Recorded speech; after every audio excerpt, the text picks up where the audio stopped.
Hey guys, I received a request from members in the community that wanted me to explain how shading works, and I want to do that now.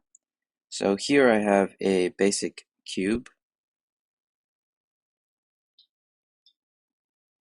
just to give you an idea of an object in perspective. We want to think about shading in this way. We want to imagine a light source. So this little arrow is my light source.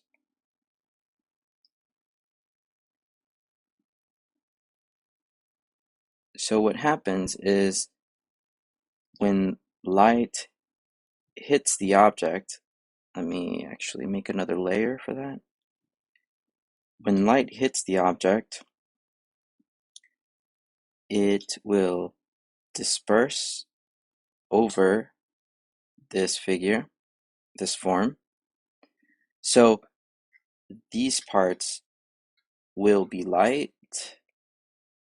lighter than, for example, this part, which will be darker. So one easy way to do that is by creating these separation lines. And then what I usually do is I go in and start with the darkest first. So here I'm just shading this part. So it's going to be, this is the back. So light isn't really getting to these parts.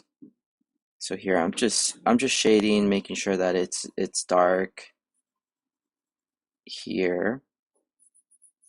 And if I want to follow the lines that I made before, these tiny lines, I can do that as well, depending on what kind of material your form is.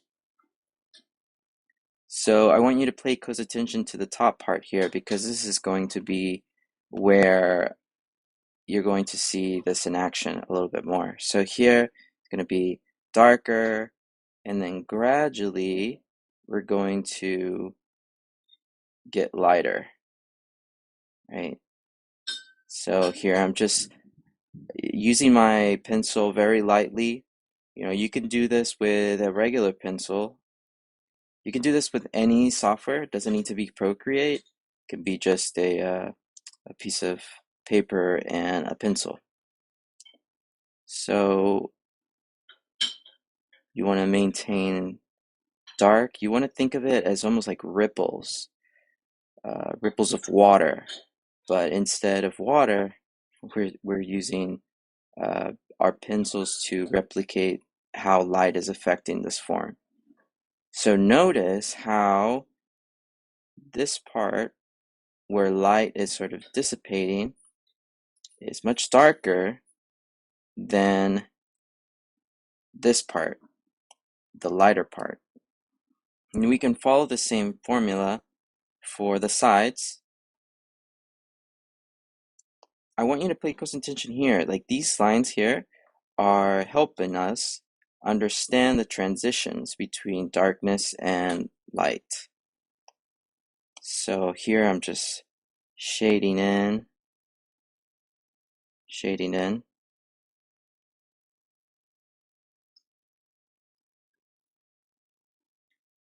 Okay. So that's how we've created now a shadow effect, or a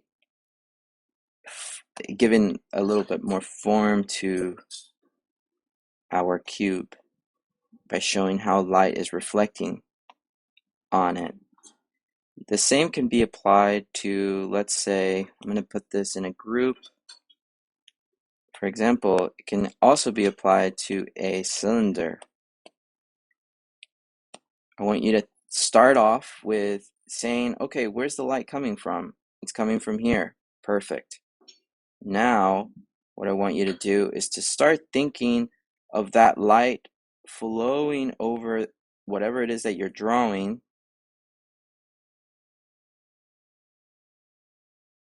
in a ripple effect. So the bottom, remember, this will be darker the further it is away from the light. And the closer it is to the light, it will be lighter. Okay, so this is basically all you have to do. Simple steps, and you'll get better at this with time.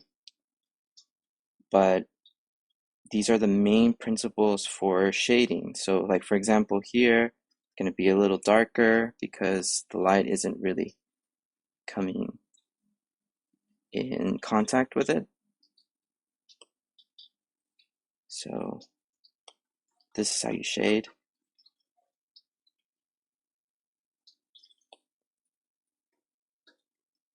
I'm doing this really fast here so you can get an idea of how to do it.